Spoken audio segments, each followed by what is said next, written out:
Hello again, everybody, and welcome back. What we've been talking about at the beginning of this chapter is two different kinds of forces that create two different kinds of work.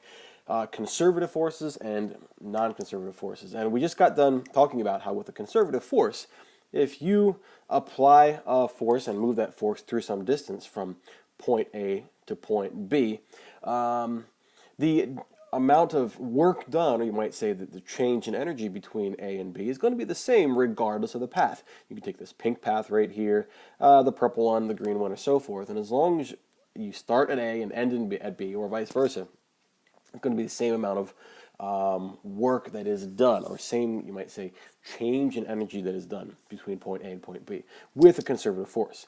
So we're going to exemplify that with our first example right here, 8-1, and see if that is actually true. We're going to compare that then against our example 8-2, where we deal with a non-conservative force being friction. But in this one, 8-1, our conservative force is going to be the force of gravity, mg. All right, so we want to see how much work is done between point A right here and point B by gravity. Okay, so we've got path 1 right here. I'm going to draw all that, or I should say I should write it in red, so we see that's all path 1. And then we're going to do path 2 in green. All right, so remember, first of all, that the work done by gravity, okay, started out not too well. Here we go. Work done by gravity, the net work, well, I should say the work done for any segment by gravity is going to be what? Well, it's going to be mg. That's actually the force that you have to apply, or that you might say that's the force that gravity is applying. Mg, mass times gravity, times the distance, okay, times the cosine of phi.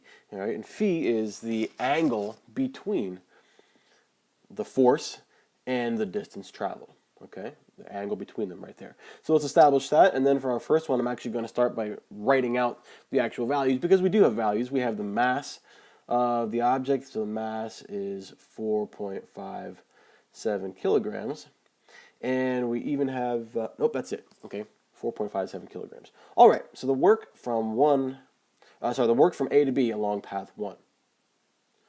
So the net work by gravity, there's a G right there, and 1.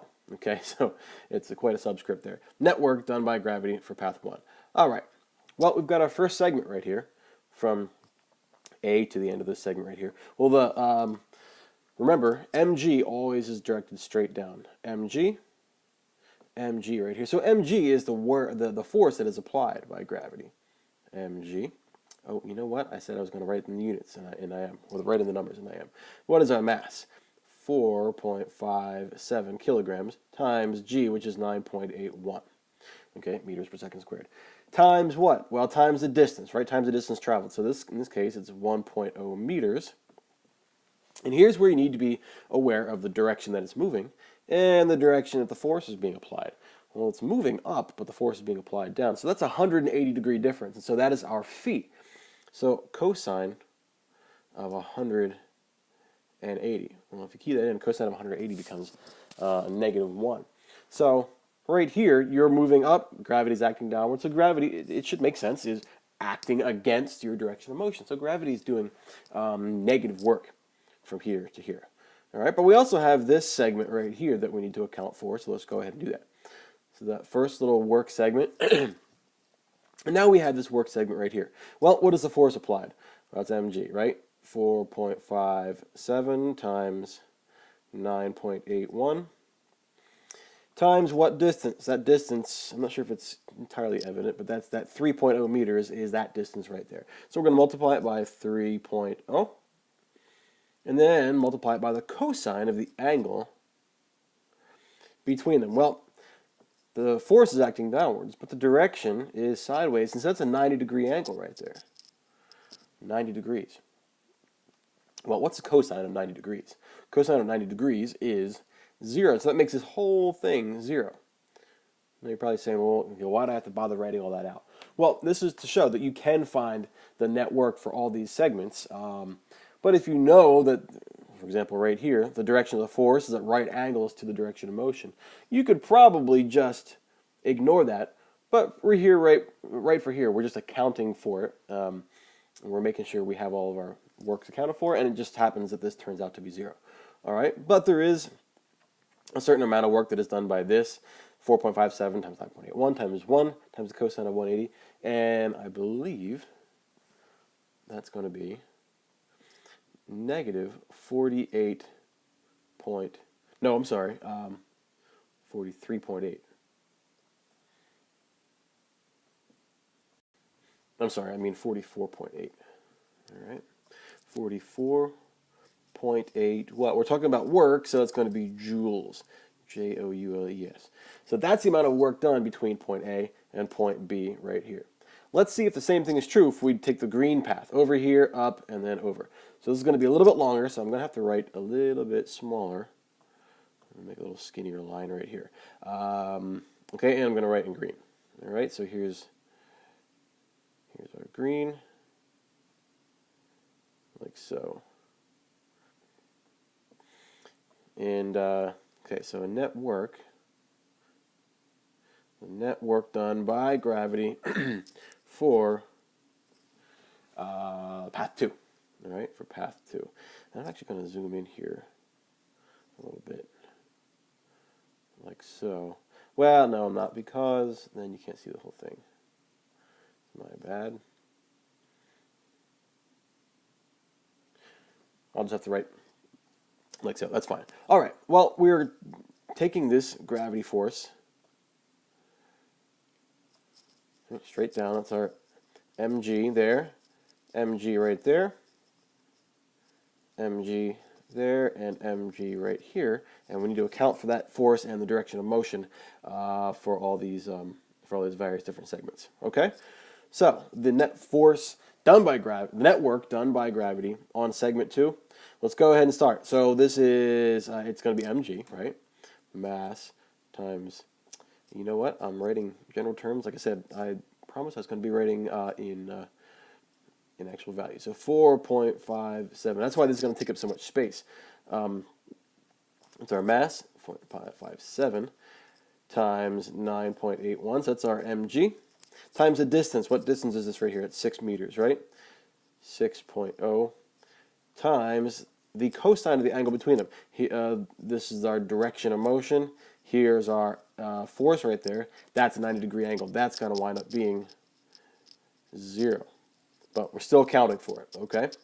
So we're going to add that to our second segment, which is this one right here. So that's going to be mg. 4.57 times 9.81 times the distance, which is 2 meters, right? 2.0 meters. I'm not going to write my units in. I'm just going to write my values. And what's the angle between the direction of motion and the force acting? That's 180 degrees. So cosine of 180 degrees, that's going to be that segment right there. All right, well, let's add our third segment. Our third segment goes across the top. Well, let's look at this real carefully right here. All right, we've got our direction of motion here. We've got our force. What are you seeing is going to be true of this statement? I'm going to start writing my 4.57 times 9.8, blah, blah, blah, blah, blah. What's the important part about this? The fact that it is going to be cosine of 90. So it doesn't matter what we write. This segment is going to be 0. So at first, I wanted to kind of write all this out to show that this equals 0. But in the future, if you can see that the direction of motion, the force applied, is going to be at right angles, you can say, well, cosine of 9 is going to make that whole thing go away anyway. So that segment is going to be 0. But our last segment is not. All right, this segment right here, we have a direction of motion downwards and a force downwards. All right, the force is 4.57 kilograms times 9.81. That's our mg. Times the distance, which is 1.0 meters, times the cosine now of what? Well, it's 0 because the direction of motion and the force are in the exact same direction. There is no difference in their angle, and so the cosine of 0 is going to be 1. All right, so like I said before, this guy right here, that all became 0, as did our first segment. If you apply a force upwards or downwards, but move sideways, you're not doing any work. So this segment and this segment are both 0, but these both have some values. So if you plug in your numbers, what do you get? you should get negative 44.8 joules, just like the first part. All right, so it's this segment, the work that is done by gravity, plus this segment right here. So the point is that between A and B, it's going to be exactly the same amount of work, regardless of the path that you take. All right, and that's going to be very different than in example 8.2. But I'm going to say that for the next video, so I'm going to stop right here, but we'll pick up right on the next one. So thanks for following along. I'll see you on the next one.